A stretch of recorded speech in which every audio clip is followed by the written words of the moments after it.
I pulled into the gravel driveway of my childhood home after driving 4 hours from Chicago. The maple trees were golden, just like every Thanksgiving I remembered. I grabbed my homemade apple pie and the gifts for my nephew and niece from the back seat. Walking up those familiar porch steps, I felt hopeful about reconnecting with my family after months of tension. My purse felt heavier than usual, carrying that manila folder I had been waiting to share. Little did I know this Thanksgiving would change everything forever. Before I tell you what happened next, let me know where you are watching from and hit that subscribe button because you will not believe what was inside that folder. Trust me, the revelation will shock you just as much as it shocked them. The front door opened before I could knock, and my sister Sarah stood there with a smile that did not quite reach her eyes. Usually she would wrap me in one of those bone-crushing hugs that made me feel like I was 8 years old again. This time she stepped aside with a polite nod. Our family had always been close, or so I thought. Mom Helen was 65, still living in the same house where we grew up in small-town Illinois. Sarah was 35, married to Tom for 10 years, with 2 kids who usually climbed all over me the moment I walked in. My younger brother Jake was 29, recently divorced, and typically the family comedian who could make anyone laugh during tough times. Everything changed 6 months ago when Grandpa passed away. He left behind a significant estate, but his will had not been read yet. As the family accountant, I lived in Chicago working long hours at a firm downtown. Being single and career-focused apparently made me the outsider, though I never saw it that way until now.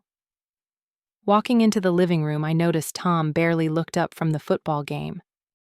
The kids, usually racing to show me their latest drawings or school projects, stayed glued to their tablets.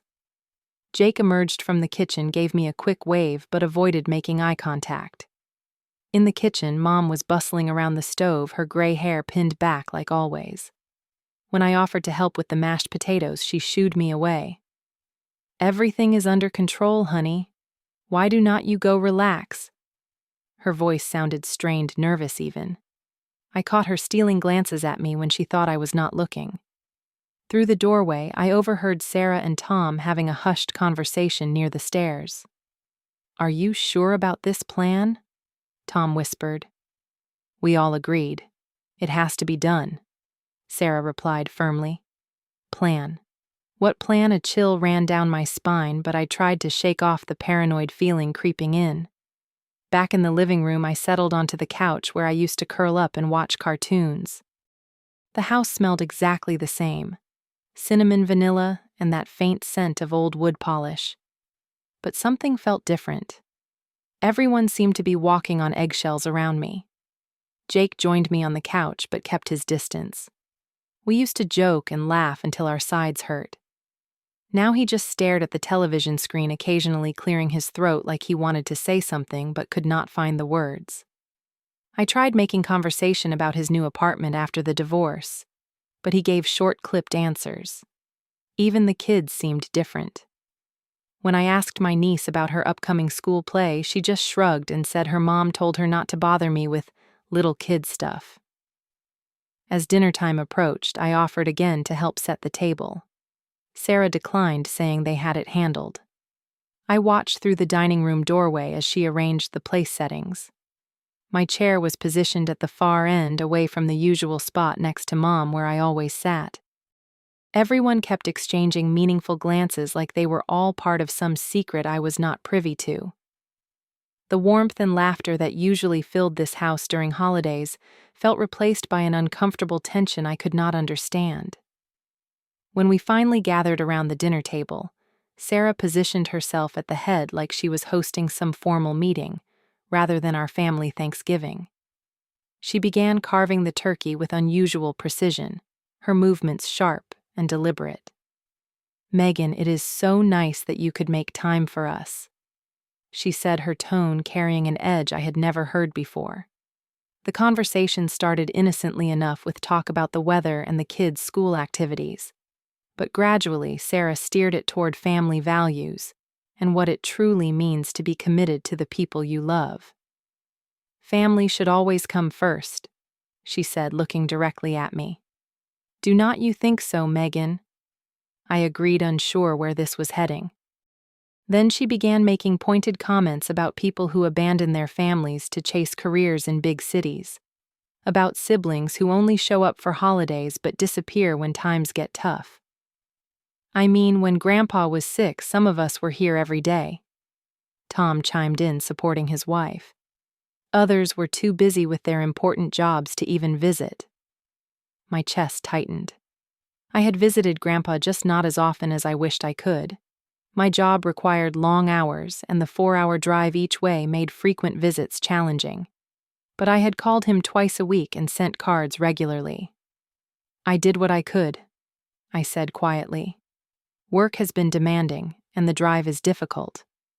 There are always excuses, Sarah replied. But real family finds a way. Jake, who I expected to defend me or at least remain neutral, surprised me by nodding in agreement. Megan, you never call anymore. I was going through my divorce, one of the hardest times in my life, and I barely heard from you, from Sus. I felt like the walls were closing in. Yes, I had been overwhelmed with work during that period, handling the account for a major client who demanded constant attention. But I thought Jake understood. I had sent him money to help with legal fees, though I never told anyone about that. Mom, who usually played peacemaker during family disagreements, remained silent. Her hands were folded in her lap, and she would not meet my eyes despite my pleading looks for support. The conversation grew more intense as Sarah brought up specific incidents. She mentioned how I missed Jake's wedding anniversary dinner because of a work conference. How I had not been there when Mom had her minor surgery last spring. How I seemed more interested in my career than in maintaining family relationships. And then there is the matter of Grandpa's finances, Sarah said, her voice dropping to a more serious tone. My blood ran cold. Tom leaned forward, watching my reaction carefully. We know you have been looking into his estate, Megan, contacting lawyers, asking questions about his assets. That is not what happened, I protested. I was helping organize his papers because I have accounting experience. You asked me to help sort through his financial documents. Did we ask you to start investigating the value of everything to research estate law? Sarah shot back. I realized they had completely misunderstood my intentions. When they asked me to help with Grandpa's paperwork, I had simply tried to organize everything properly. I researched estate procedures to make sure nothing was missed, to ensure the family would not face any legal complications. But apparently, my thoroughness had been interpreted as greed. The kids were encouraged to share their feelings too. My nephew, coached by his parents, said it made him sad that Aunt Megan never had time to play with him anymore. My niece mentioned how I had promised to attend her dance recital but canceled at the last minute due to work. Each accusation felt like a knife twisting deeper. There was truth in some of what they said, but the context was missing. The sacrifices I had made for this family that they knew nothing about. The late nights I worked extra hours to send money home when they needed it. The anonymous payments I made for various family expenses because I did not want anyone to feel indebted to me. Helen finally spoke, her voice barely above a whisper. Maybe Sarah has a point, honey. Maybe you have drifted away from us. The betrayal in that moment was crushing. My own mother, who raised me to be independent and strong, was now using those very qualities against me. Sarah stood up abruptly, her chair scraping against the hardwood floor. The sound cut through the dinner conversation like a blade. Everyone stopped eating and turned their attention to her as she placed her hands on the table, leaning forward, with the authority of someone about to make a major announcement. We had a family meeting last week while you were in Chicago, Megan. She began, her voice steady and cold. We talked about everything. Your absence during Grandpa's illness. Your priorities. Your inability to be here when we needed you most. I felt my heart pounding as the room fell into complete silence. Even the kids stopped fidgeting and stared at their mother with wide eyes. We voted, Sarah continued, pausing for dramatic effect. And the decision was unanimous. She straightened up, looking down at me like a judge delivering a verdict. "You are not family anymore, Megan. You have made your choice and we are making ours." The words hit me like a physical blow. Tom nodded solemnly in agreement. Jake, my baby brother, who I had helped through countless childhood scraped knees and teenage heartbreaks, looked away but did not protest. Mom sat there with tears in her eyes but said nothing to stop this madness. Then, to my absolute horror, everyone began to clap. Sarah smiled and gestured for them to continue. Tom applauded slowly and deliberately. Jake joined in reluctantly. Even the kids following their parents' lead started clapping and giggling like this was some kind of celebration. "Bye-bye, Aunt Megan." My niece sang out, and my nephew repeated it like a chant. Sarah listed her evidence against me like a prosecutor building a case. Every missed call, every delayed response to text messages, every time work had taken precedence over family events. Jake added his testimony about feeling abandoned during his divorce proceedings. He talked about how he had needed his big sister, but felt like I had disappeared when things got tough. Mom spoke up, her voice shaky but determined. "I have spent years defending you to your brother and sister, making excuses for why you could not visit, why you could not call more often. I am tired, Megan. I am tired of explaining to people why my daughter does not seem to care about her family." Tom joined the pile-on, talking about how their children should not grow up thinking that family relationships are optional, that they needed to see consequences for selfish behavior, even from adults they loved. "We have all agreed that you are no longer welcome at family events," Sarah announced with finality. "Holidays, birthdays, graduations, none of it. You have chosen your path, and now we are choosing ours." The cheering and applause continued. My nephew and niece were now standing on their chairs, clapping enthusiastically like they were at a parade. Tom raised his wine glass in a mock toast. Jake finally looked at me, and I saw what I thought might be regret in his eyes, but he did not speak up to stop any of this. I sat there in stunned silence, my fork still in my hand, a bite of mashed potatoes growing cold on my plate. This was not a spontaneous outburst born from holiday stress and too much wine. This was planned, orchestrated, rehearsed. They had all discussed this behind my back, made their decision about my worth as a family member, and chosen Thanksgiving dinner as the perfect moment to execute their plan.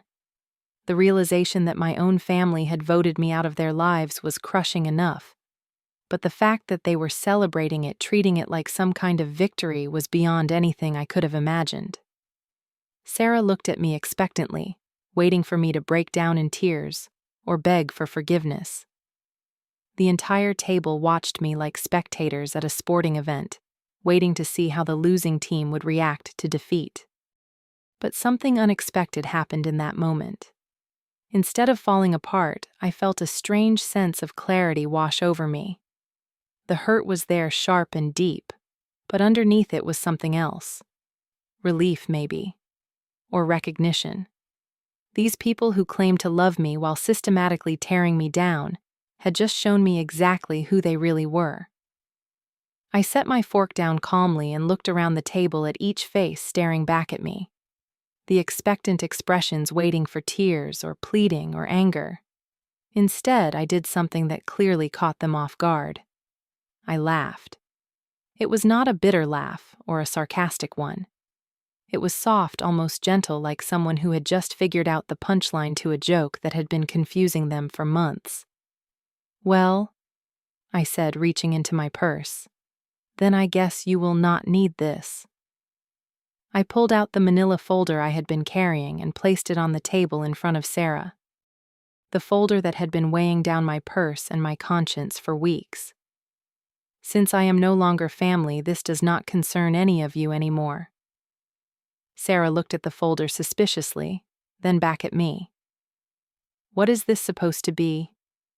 "Nothing that matters now," I replied, standing up from my chair. "You have made your decision. I respect that." But Sarah, unable to resist her curiosity, grabbed the folder despite my words. Tom leaned over to look as she opened it, and Jake craned his neck to see from across the table. The moment Sarah saw the contents, her face went completely white. Her hands started shaking as she pulled out the documents inside. "This cannot be real," she whispered.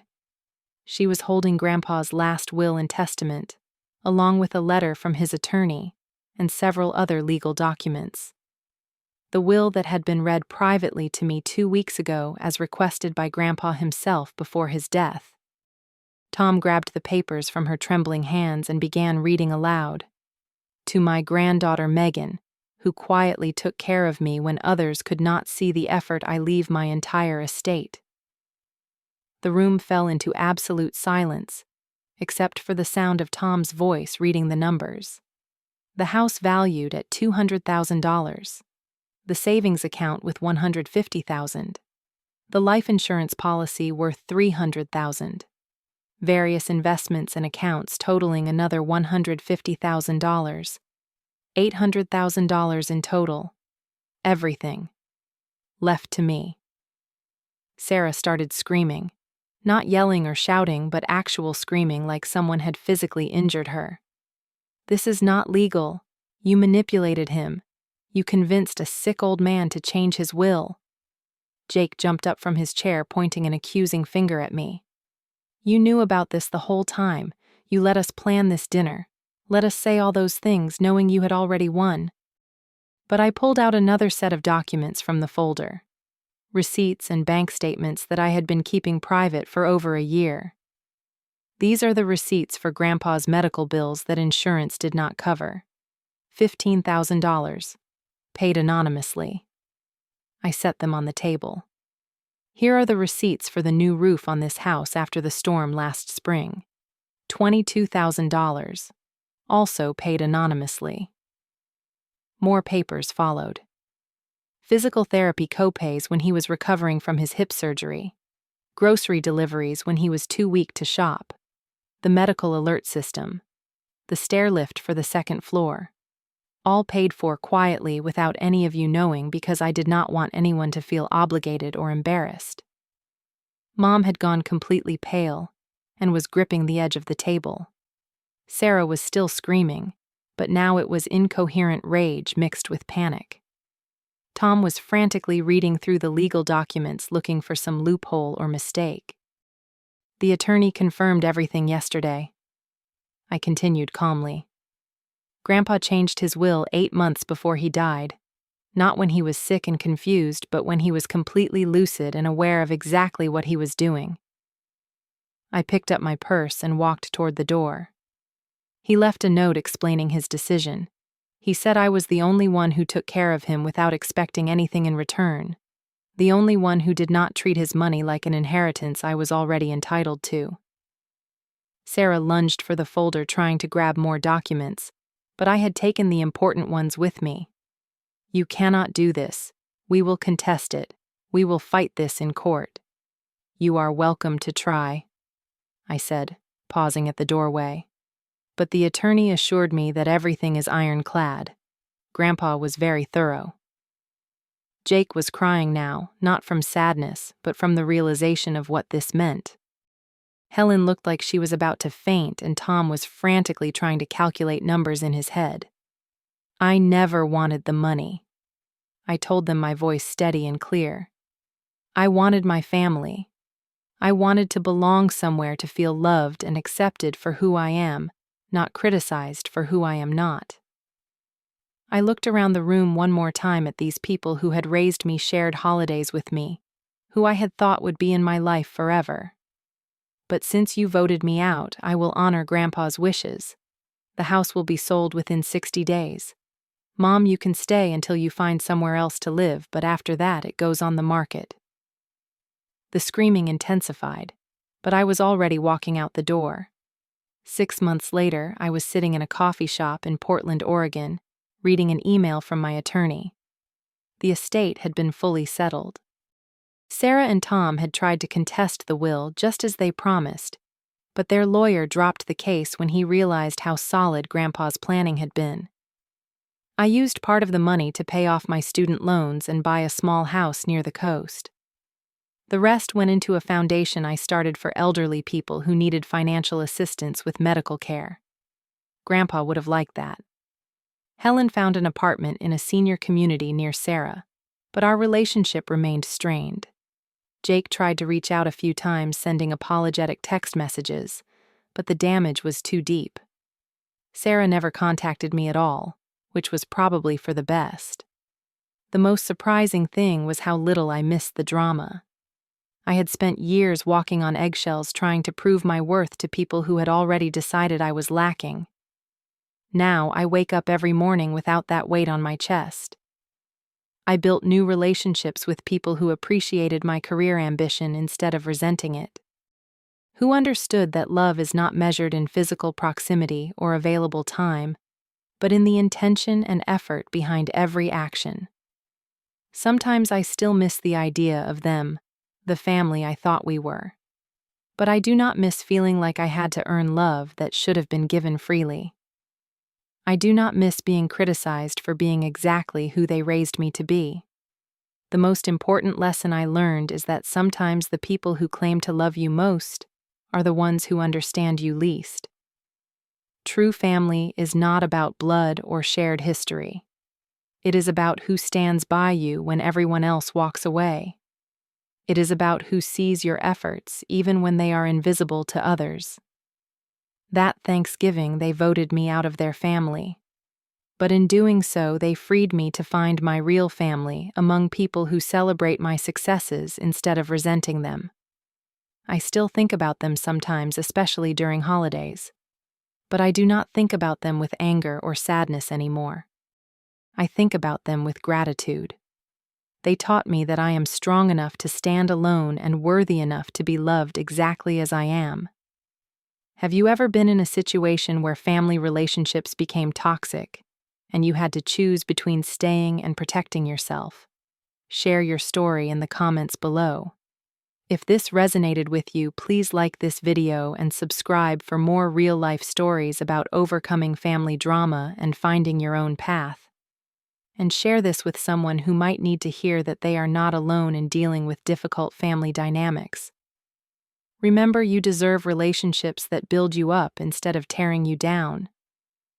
Thank you for listening to my story, and I hope it helps you find the courage to choose your own happiness over other people's expectations.